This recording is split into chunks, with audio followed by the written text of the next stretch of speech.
So I recently came across a problem with DDnet scripting, and the problem is that you can turn on multiple binds at once when it does not make sense to do so. For example, I've turned on both copyfly and deepfly, and this does not make much sense. Although it looks like it's working now, if I turn off deepfly, my dummy stops hammering, and that is not what you want. Additionally, if I want to turn on deepfly now, I have to disable copyfly and then turn on deepfly after. So every time I have to press two buttons, one to disable the current bind and one to activate the next one. So why do this if you can just press one button instead? And that's what I built the script for. So how do we use the script? First, you need to paste in your app data for DDnet. You can find it by doing Control-R app data and then going into DDnet and then pasting in this directory.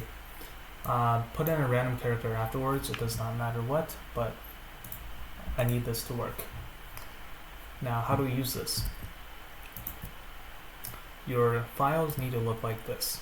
It does not need to end with basic, but it needs to be in this format. The first line is usage, U needs to be capitalized with a colon, and you have comma separated keys that is meant to turn on the bind.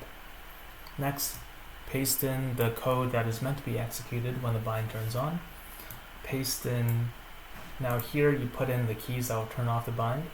Note that the keys do not have to be the same. So for example here, they are not the same and you can add multiple keys. Here you want to paste in code that is meant to be executed along with your off bind. So when you press C, this will be executed along with some other code generated by my script. Now why is this necessary? The way that my program works is that it looks at your config file. It treats this as the default values, and when you turn off the bind, it will revert anything that is changed into its default value. So for example, here mouse 1, B, and A are all changed. The script will create a copyfly off txt that will revert these back to normal. However, it doesn't revert everything back to normal, so you need to turn off dummy copy, dummy control, and dummy hammer, etc. But this is more or less how it works. I have 3 text files. I put in 5 here. I have all of these. And all you have to do is run it. Paste in this execute. I forgot which. Okay, Control C. And then put it in your console. Now everything should work as expected. So right now deepfly is on. If I press copyfly, it will turn off deepfly automatically. I can switch between these two by just pressing one button. Ignore the reset, I did not mean to press that. So press C for deepfly, press V for copyfly. You can see that only one is on at the same time, and here I can switch T throw left, for example, or T throw right. Very nice. So this is working as expected. There's one more thing you can do with my program. So let's say when you're copyflying, you want switching to your pistol to activate deepfly, and you want switching to your hammer to activate deepfly as well.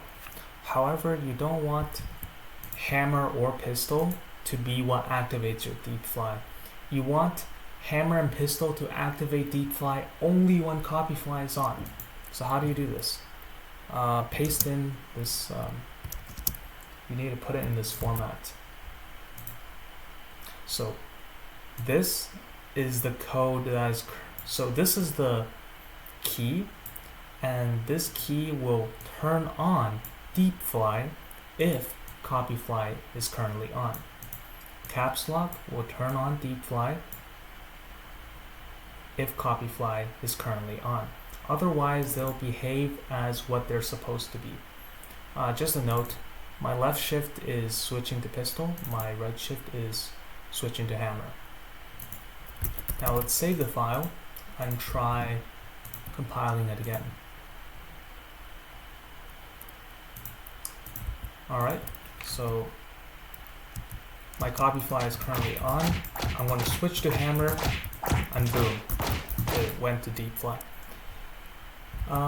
If you're curious to what the generated files look like, here is copy fly on, here's copy fly off. This would be very tedious to do by hand, so it is nice.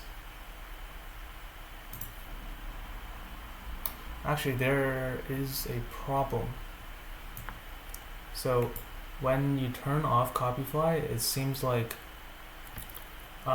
this is maintained, and the reason this happened is because in my DDnet settings, let's go to mouse 1. So I closed DDnet while my deep fly is on, so it will revert back for mouse 1 to be this. This is not what you want, so edit your file, save it, and then run it again. Alright, let's see it now. Yep, this reverts back to normal. This is as expected. And that's it. Thank you for watching.